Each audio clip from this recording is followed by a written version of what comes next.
Good evening all. Welcome to Nurses Care YouTube channel. Today we will be discussing some of the important questions for the staff nurse PSC insurance exam. First question. Acetabulum is present in which of the bones? The options are option A scapula, option B sacrum, option C tibia and option D hip bone. So the correct answer is option D hip bone. So we can see what is the meaning of or what is the definition of acetabulum. The acetabulum is a large socket on the lateral face of the hip bone that articulates with the head of the femur to form the hip joint. So this is the part called acetabulum. So it will be associated with the hip bone. So the remaining three options, one was scapula, sacrum and tibia. So sacrum was Scapula versus scapula, it is a flat triangular shaped bone, also known as the shoulder blade. So here is the scapula. So you can see the scapula on the posterior aspect of thorax. Then the sacrum, this is a shield-shaped bony structure that is located at the base of the lumbar vertebrae and is connected to the pelvis. So sacrum is always connected with the pelvis. So this is the sacral bone.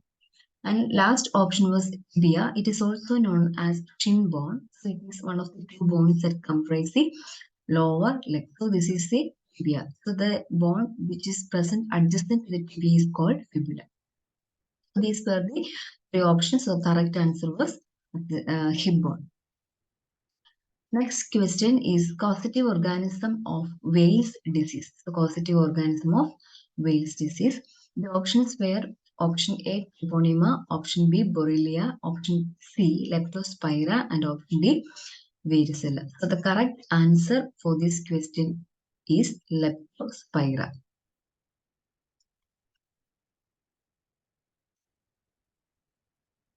So what is Leptospira? So Weil's disease means it is also known as leptospirosis. So leptospirosis means it's an infection caused by a spirochete bacterium called Leptospira. So the other name of leptospirosis was Weil's disease. The causative organism for Weil's disease is Leptospira. Option C was the correct answer. So we can see which all are the other options and their answers. The other options were Treponema, Borrelia, Varicella. So Treponema means it's a causative organism named Treponema pallidum, which is causing an infection, sexually transmitted infection called syphilis. So the causative organism of syphilis is Treponema pallidum. Then Borrelia. Borrelia means it is causing disease called Lyme disease. So Lyme disease is caused by Borrelia. Then last option was varicella. Varicella means it's a kind of disease called chicken pox.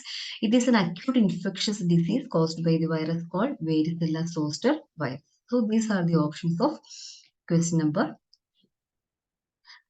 Third question is marriage practice within the group is called. Marriage practice within the group is called. The options are exogamy, polygamy, endogamy and monogamy. So these are the options for the question number 3. Correct answer is endogamy. So we can see what is an endogamy.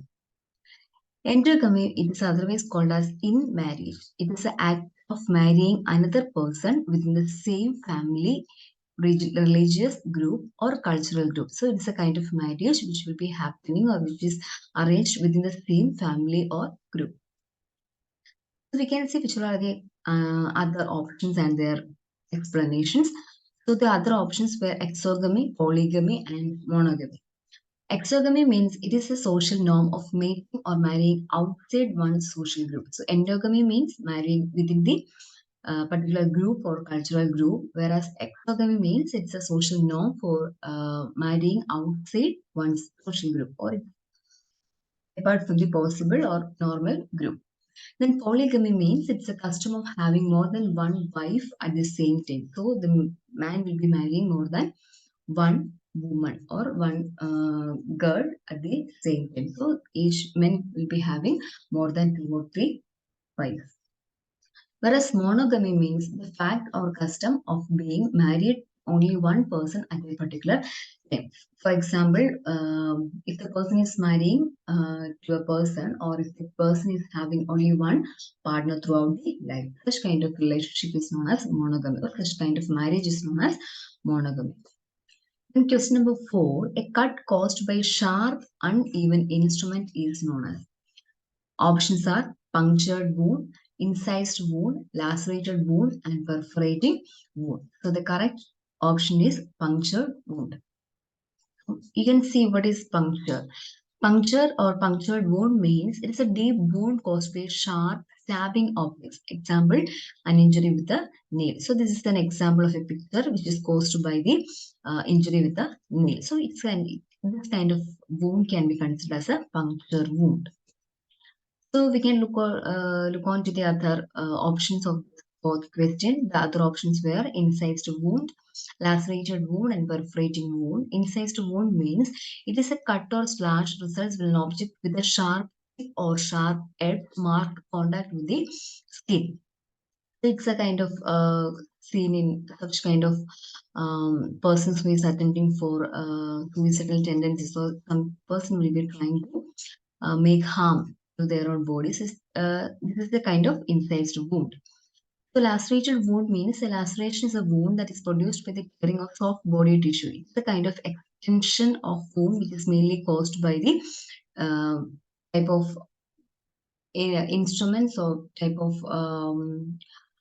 objects which is causing tearing of the soft body tissue.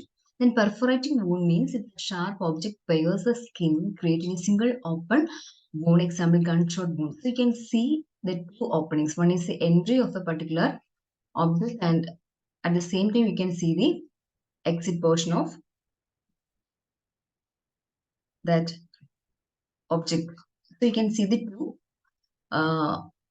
side. One is entrance of that particular object, and on the opposite side we can see the exit port of the opposite or exit port of that object.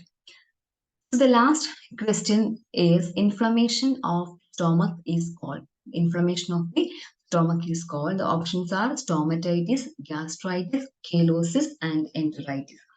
The correct option is option number B, that is gastritis. So this is gastritis is the correct answer. What is gastritis? Gastritis means it's an inflammation or irritation of the gastric or stomach lining. So you can see that if the patient is having gastritis, their stomach lining will be inflamed due to the irritations caused by the particular organism or the possible causes. So the other options were stomatitis, cheilosis, and enteritis. Stomatitis means it is a sore or inflammation inside the mouth. So sometimes you may confuse with stomatitis means it's a kind of infection caused by, or it is a kind of infection characterized by the inflammation of the stomach, but that is the wrong answer. Stomatitis means it is not the lining inflammation of the stomach. It is an inflammation of the lining of mouth. Then cheilosis means it is a swelling and fissuring of the lips. So the patient will be having tears over the lateral sides of the lips. So here you can see the changes over the patient's lip. Then enteritis means the inflammation of the small intestine. So this is kind of infectious disease affecting the gastrointestinal system. So the correct option was gastritis. Don't be confused with the stomatitis. It is the inflammation of the oral mucosa. So these all are the today's topic. So thank you for watching.